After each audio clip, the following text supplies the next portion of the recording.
Inside America's gold reserves, how Fort Knox actually works. There's secure, and then there's Fort Knox. The name alone has become a punchline for anything ridiculously protected. People joke that their Wi-Fi password is locked up like Fort Knox. Parents say their snack cupboard is Fort Knox for cookies.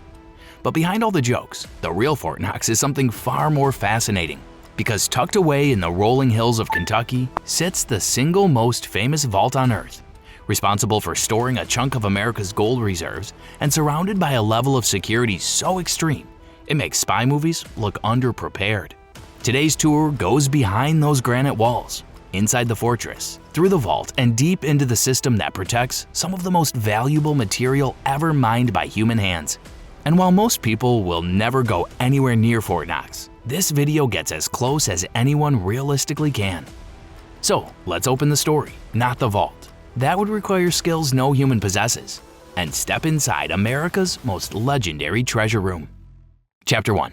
The gold everyone talks about, but almost nobody sees. The first thing people misunderstand about Fort Knox is the amount of gold inside. Ask the average person and they'll guess it holds America's entire gold supply. They picture a vault stacked to the ceiling like Scrooge McDuck's dream come true. The truth is more measured, and somehow even more interesting. Fort Knox holds roughly half of the United States' official gold reserves, about 147 million troy ounces, or around 4,600 metric tons. That's still an absurd amount of gold. If someone stacked it all into one solid cube, the cube would be over 20 feet tall, roughly the height of a two-story house. Not quite as dramatic as the cartoon vaults, but still enough gold to overwhelm any rational sense of value. And here's the twist. The gold doesn't sit there in neat, polished bars designed to gleam under perfect lighting. Most of it is old, heavy, rough-cast bullion. These bars were poured decades ago, many stamped with dates from the early 1900s. They look more like chunky, slightly lumpy bricks than glamorous treasure.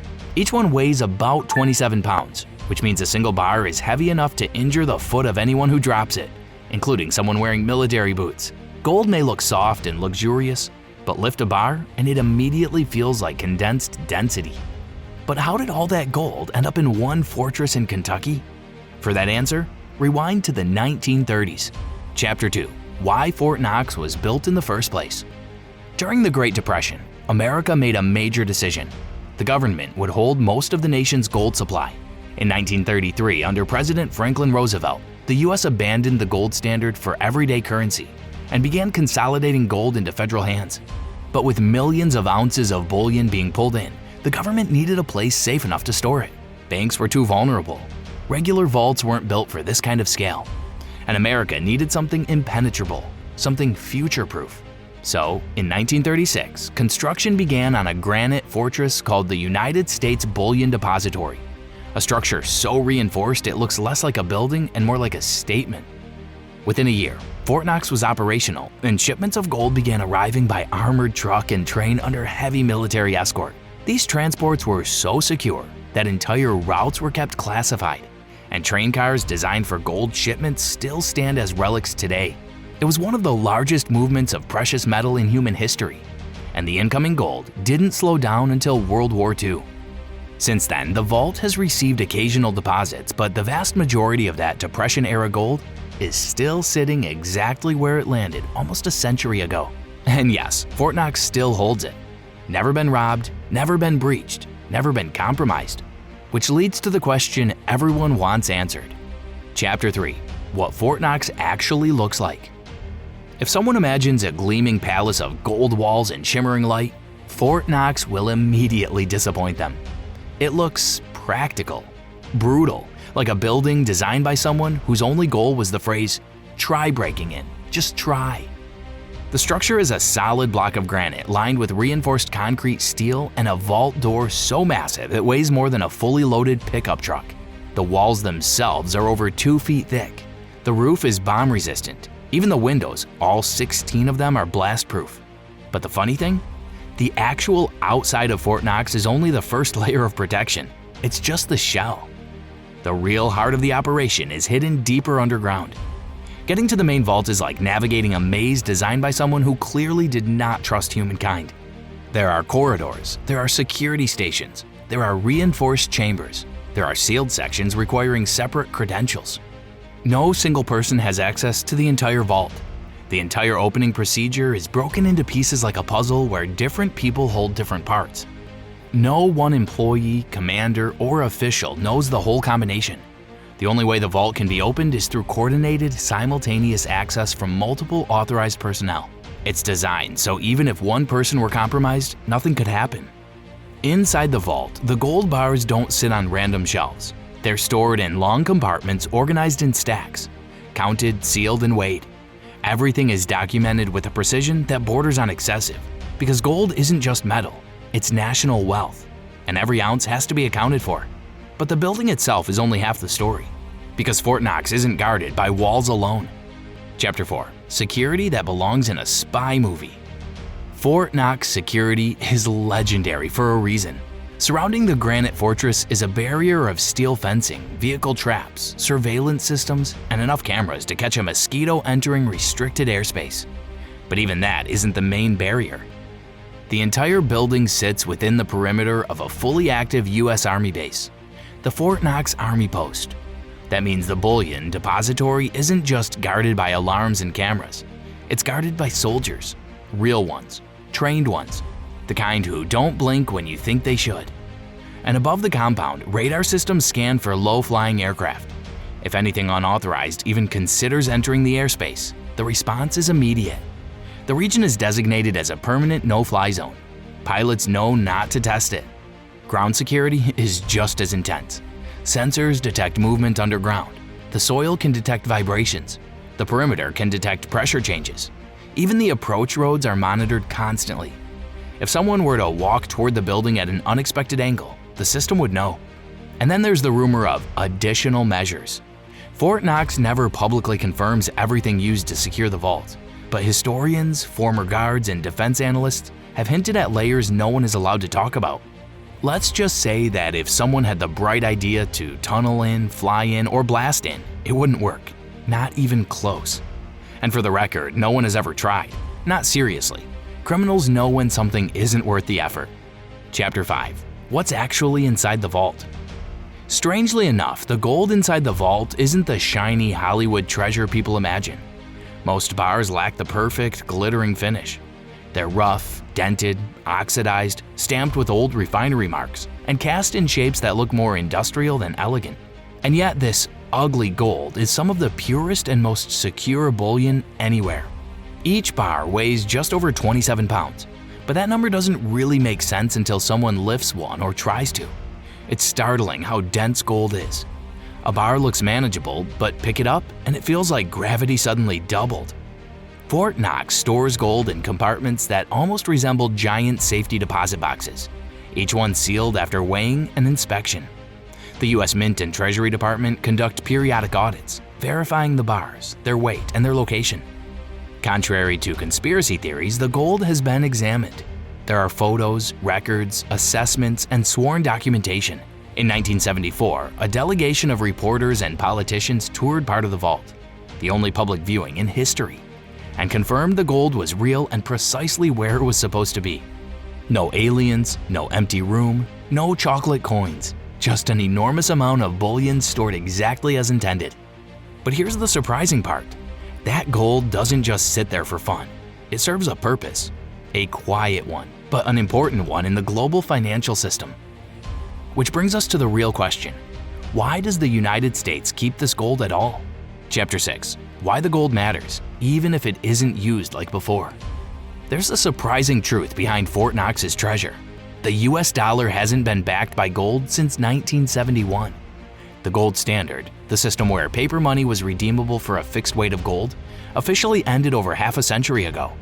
So the gold inside Fort Knox isn't sitting there to stabilize the dollar directly, but that doesn't mean it's useless. The gold acts as a strategic asset, a quiet, unmoving anchor for national wealth. It's part of what's called America's official reserves, sitting alongside foreign currencies and other financial instruments. Gold provides long-term trust. It doesn't rust, it doesn't decay, it doesn't vanish in a market crash. It's been valued by civilizations from ancient Egypt to the modern world. Even though the US doesn't use gold as currency anymore, nations still hold it for stability. When markets dip or currencies fluctuate wildly, gold is the calm, heavy presence that reassures investors and governments. It's like a financial seatbelt. Most people don't think about it until they really need it. And Fort Knox is the buckle on that seatbelt. That's why the gold stays where it is, rarely moved, rarely touched, and almost never disturbed. It's not being melted, traded, loaned, or circulated. It's simply held intentionally still, intentionally quiet. But if the gold sits locked away all this time, it's natural for people to wonder. Chapter 7. The Myths, Rumors, and Conspiracies. Say Fort Knox in any conversation and a rumor will appear within seconds. It's impossible to avoid. Everything famous develops myths, and Fort Knox has more than its fair share. Some believe the vault has been secretly emptied. Others imagine tunnels beneath the building crawling with experiments. Some insist the gold was swapped with tungsten bars, a rumor that stubbornly survives despite having no evidence. And the strangest theory claims the vault contains everything from extraterrestrial artifacts to secret documents. The reality is much less dramatic and far more boring in the best possible way. The gold is exactly where it's supposed to be. The US Mint and the Treasury conduct periodic tests, weighing, sampling, and verifying the bars. Audits aren't theatrical or public, but they are real. Records are detailed. Chains of custody are strict. Even international observers have reviewed segments of the vault over the years. The 1974 tour showed reporters and politicians stacks of real gold bars. Photos from that visit still circulate today. After that moment of openness, the vault closed again and hasn't invited visitors since. Why the secrecy? Because secrecy is security. The fewer people who know exactly what the vault looks like and exactly how everything works, the safer the gold remains. Fort Knox is designed not to be glamorous. It's designed to be quiet, cold, methodical, and completely uninteresting to anyone with criminal ambitions. The mystery around it isn't evidence of something strange happening inside. It's evidence that the security is working exactly as intended. Chapter 8. What would happen if Fort Knox was emptied? Imagine for a moment that every bar inside the vault was suddenly removed. What would change? From an economic standpoint, not much would change day to day. The dollar is no longer tied to gold, so emptying Fort Knox wouldn't suddenly collapse the currency. But it would have global consequences. Nations around the world hold gold as a symbol of stability. Removing America's gold, or moving it or selling it, would send a message that the US was altering its strategy, and markets react strongly to signals like that. A sudden move could shake confidence. Investors use gold holdings to measure a country's long-term strength. Reducing those holdings could trigger uncertainty.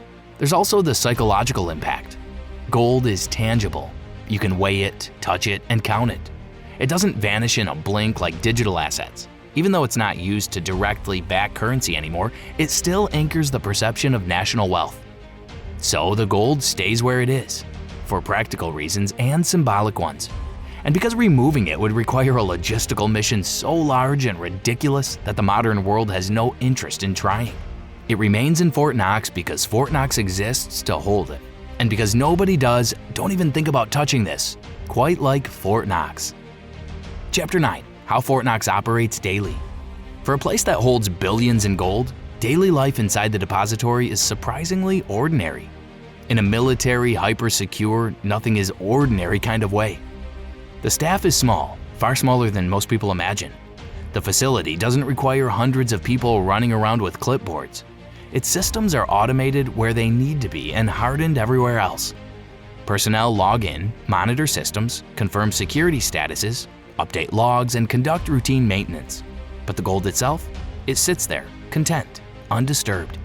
Days, months, years can pass without anyone physically touching the bars. When occasional audits happen, teams verify specific compartments. The bars are weighed, inspected, documented, and sealed again. These checks are deliberate, slow, and extremely formal, because every ounce has to match the official ledger down to the decimal. There are shifts, rotations, protocol reviews, and drills. Everything one would expect from a high-security government facility. But there's no treasure polishing, no daily bar stacking, no glamorous Hollywood activities. Just constant, steady security. In many ways, Fort Knox is less about the gold and more about the systems protecting the gold. It's a masterpiece of controlled predictability. Chapter 10. Why the location matters. Kentucky may seem like an unusual place for America's gold, but the location was chosen deliberately. First, it's central, not too close to either coast. The interior location reduces strategic vulnerability and makes any surprise attack extremely unlikely. Second, the region is stable. No major fault lines, no hurricane zones, no desert heat extremes. In terms of natural disaster risk, Fort Knox sits in one of the calmest geographic areas in the United States. Third, the gold is surrounded by an active military base. That's not by accident. It means the vault isn't just protected by its own walls. It's protected by thousands of trained personnel on the surrounding land 24/7. Everything about Fort Knox is a combination of security, geography, and logistics. A slow-moving chess game where every piece was placed with intention. Chapter 11. Fort Knox's most famous visitors. Throughout history, there have been very few authorized visitors inside the vault. The most famous one was President Franklin Roosevelt's Secretary of the Treasury, Henry Morgenthau, who personally inspected gold shipments arriving in the 1930s. The 1974 tour brought a group of reporters and members of Congress inside, and the photos from that day are some of the only publicly available images of the vault's interior. Aside from those rare exceptions, access remains tightly restricted. Even presidents aren't casually invited. Most haven't visited at all, and high-ranking officials who do enter see only exactly what they're permitted to see, nothing more. Fort Knox is less a tourist attraction and more a symbol of secrecy executed perfectly. Chapter 12. Gold reserves beyond Fort Knox. Many people assume Fort Knox holds all of America's gold, but it actually shares responsibility with a few other locations. The U.S. Mint in Denver and the Federal Reserve Bank of New York both hold significant reserves. The New York Fed's gold vault, for example, stores metal owned by dozens of foreign governments. Its location is deep beneath Manhattan, sitting directly on the bedrock, a kind of subterranean Switzerland hidden under a financial district. But Fort Knox remains the most famous. It holds the majority of America's gold reserves and represents the deepest level of national security associated with bullion. Each facility supports the others, forming a distributed system of reserve storage that ensures stability across regions. Chapter 13. The symbol that Fort Knox has become. Fort Knox is more than a building. It's an idea, a shorthand for something so secure, so protected, so untouchable that it sits above ordinary comparison. Most people will never see it in person. Most will never be allowed within miles of the vault. And that distance, that mystery, is part of the power. A reserve that is too accessible loses the weight of its symbolism. Secrecy reinforces the seriousness. Fort Knox stands for financial stability, national protection, and the concept that some things are worth safeguarding at extreme levels. It is both a literal vault and a psychological one. There's something comforting about knowing that somewhere inside Kentucky sits one of the most secure rooms ever built, packed with metal that has held value since the dawn of civilization. The fortress doesn't sparkle. It doesn't advertise itself. It barely reveals anything to the public. Yet its presence anchors part of the financial world. And that's the reality of America's most legendary vault. Not a treasure chest from fantasy, not a shining mountain of gold coins, but a silent, heavily protected reserve designed to sit perfectly still, while the rest of the country keeps moving. If this deep look inside Fort Knox was fascinating, hit that like button so more people can discover it. And subscribe for more behind-the-scenes dives into the hidden systems, secret facilities, and incredible engineering shaping everyday life. What should we explore next? Drop ideas in the comments. The next deep dive starts there.